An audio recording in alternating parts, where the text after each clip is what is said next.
Magandang gabi mga tagapakinig. Welcome dito sa Romansa Diaries.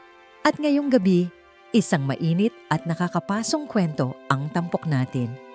Isang kwento ng tukso, init at palihim na pagnanasa na naganap sa gitna ng malamig na gabi ng ulan. Ihanda ang inyong sarili. Dahil ito na ang kwento ng ang bangis ng Grab driver.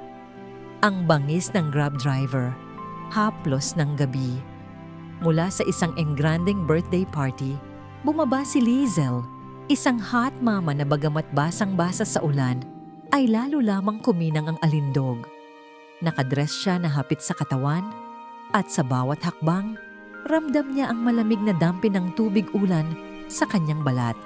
Bumakat ang kurba ng kanyang dibdib at bilugang balakang. Tila ba ito ang kanyang sandata ng pangakit? Dumating ang Grab taxi. Sa loob, naghihintay ang driver na si Paolo, isang chubby pero hot na lalaki. May maangas na balbas na nagbibigay sa kanya ng kakaibang appeal. Nang pumasok si Liesel, agad na bumungad ang halimuyak ng pabango niyang nahalo sa amoy ng ulan. Napatingin si Paolo, saglit na napatigil.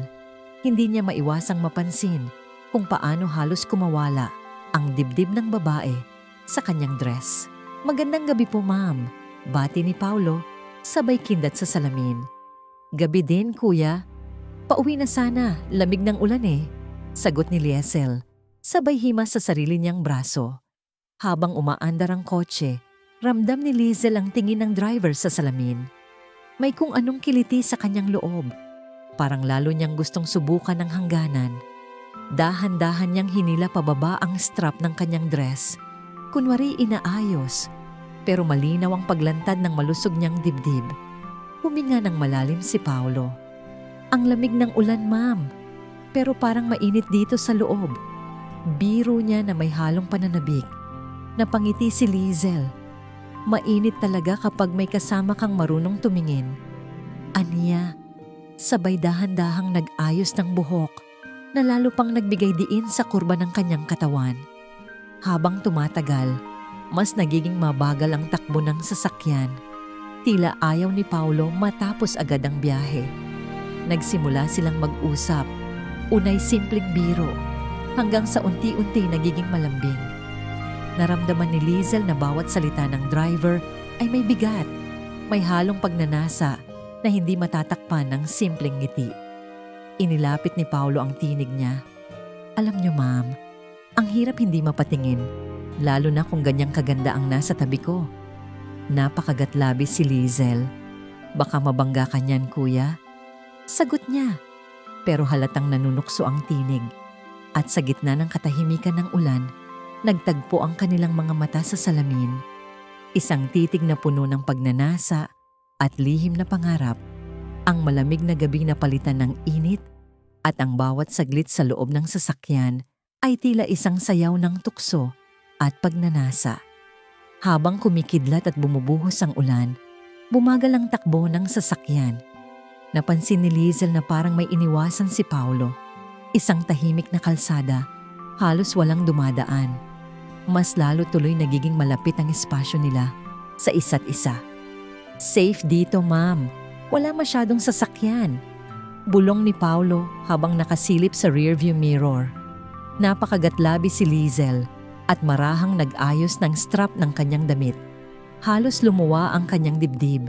Kitang-kita ni Paolo mula sa kanyang anggulo. Para bang sinasadya ni Liesel ang bawat kilos, bawat paghinga, upang subukin kung hanggang saan kakayanin ng driver ang kanyang pagnanasa. "Mainit na talaga," bulong ni Liesel habang marahang humaplos sa sarili niyang braso. Napasinghap si Paolo, ramdam ang pagtindi ng init. Hindi na niya nakontrol ang sarili. Bahagya niyang iniikot ang kanyang katawan para mas matitigan si Liesel. Nagtagpo ang kanilang mga mata. Doon, tila nawala ang ulan, ang kalsada at ang oras. Ang natira lang ay ang pagnanasa at ang hindi mapigilang tukso. Marahang lumapit si Paolo, ngunit dumaan ang isang malakas na kulog. Pareho silang natawa, parang mga batang nahuli sa isang kasalanan. "Baka mabasa ka pa ulit, ma'am," Biro ni Paulo, ngunit halatang nanginginig ang tinig. Kung mainit naman ang kasama ko, bakit pa ako manghihinayang mabasa? Sagot ni Liesel, puno ng lambing. Unti-unting lumapit si Paulo at sa sandaling iyon, ang kanilang paligid ay naging saksi sa isang halik. Mahaba, mabagal, puno ng init at sabik. Halos maramdaman ni Liesel ang gaspang ng balbas ni Paulo sa kanyang pisngi habang siya na may ibinubuhos ang init ng kanyang katawan sa bawat saglit. Lumalim ang halik at ang kanilang paghingay naghalo sa loob ng kotse. Ang malamig na hamog sa salamin ay parang sumasalamin sa init na naglalagablab sa pagitan nila. Ang bawat kurba ni Liesel, bawat dampi ng kanyang dibdib kay Paulo ay naging apoy na lalo lamang nagpasiklab sa kanilang gabi. Hanggang sa dulo ng biyahe, tumigil ang sasakyan sa tapat ng bahay ni Liesel.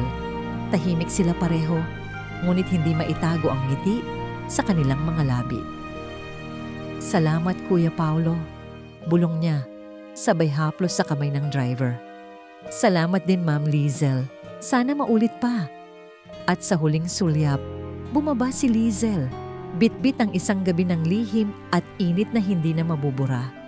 Sa kabila ng ulan, naging malinaw na malinaw ang alaala ng kanilang mainit na pagkikita.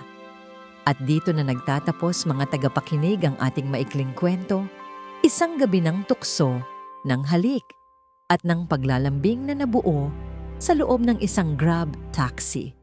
Sa malamig na gabi ng ulan, minsan, may mga init na hindi na natin kayang pigilan. Hanggang sa muli, dito lamang sa Romansa Diaries.